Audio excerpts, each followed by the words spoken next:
Hello everyone and welcome back to the channel. It seems that next-gen consoles are going to compete in quite different ways this time around. We all remember how the teraflop count was the biggest area of competition between mid-gen refresh consoles, the PS4 Pro and the Xbox One X, and how even Google Stadia, that is a completely different gaming service, claims that its servers teraflops are more than PS4 Pro and Xbox One X combined. The leaks that have been circulating around suggest that the PS5 will have a CPU clock speed of approximately 2 GHz and of course the newest Ryzen CPUs and 9.2 teraflops of GDDR6 GPU power.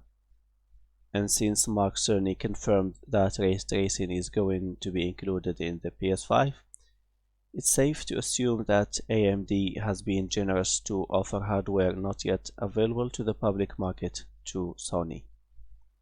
But my guess is that it won't be a big feature, speaking about ray tracing of course, and that it will be very limited because it wasn't marketed as the biggest feature of the PS5. That leads us to the second point, that is how Sony is marketing its new console as having a very fast SSD with unique features and more flexibility for developers. In fact, there are fast SSDs with DRAM modules, and that's where the big focus for Sony is. The DRAM module is going to work like an extra low-level RAM accessibility thing, and that means more speed to access game data.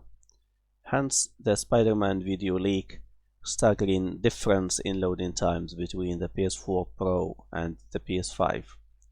All this makes me think that Sony is trying on the innovation side to have a more powerful gaming machine without necessarily having state-of-the-art hardware. Xbox Series X, on the other hand, is a bit more on the conservative side, as I can see it, meaning that Microsoft isn't afraid to change a console form factor and have beefier hardware to have bigger performance. This theory can be seen in Phil Spencer's words on Twitter about the next Xbox. He had this to say when he mentioned a Eurogamer/Digital Foundry article. Digital Foundry does good work. As Moore's law slows and our performance ambitions increase, it leads to design innovation. Software innovations like VRS will also be critical.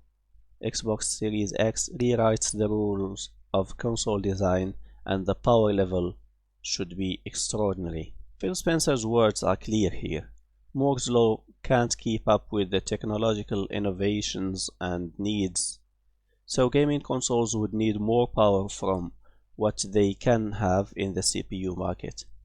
VRS, which stands for Variable Rate Shading, is another key feature in the next gen Xbox Series X, and that's another expensive technology, hence the need for bigger and more effective cooling solutions. Hence the form factor Microsoft has chosen for its consoles. There is still no information about the exact specs of the Xbox One X.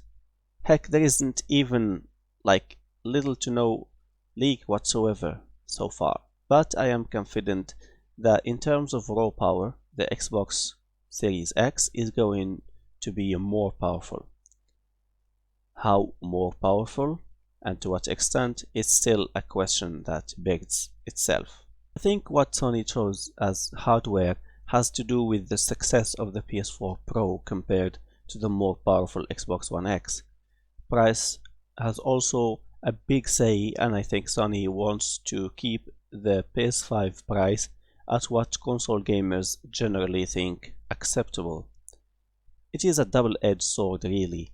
Developers may not benefit from the SSD like Sony would hope them to, and that could be bad for game performance and hence bad reception that could affect sales.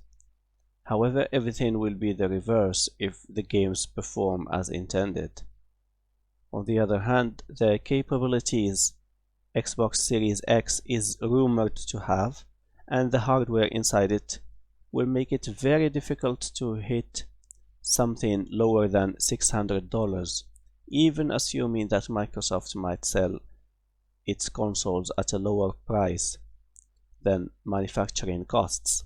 If it succeeds at delivering a substantially superior gaming experience packed with a great deal of exclusive games, we might see a game changer here as far as pricing and game console experience. Those were my speculations, and I would love to hear yours as well. Leave a comment telling me what you think of all of this, subscribe for more, and thank you for watching. Have a good one.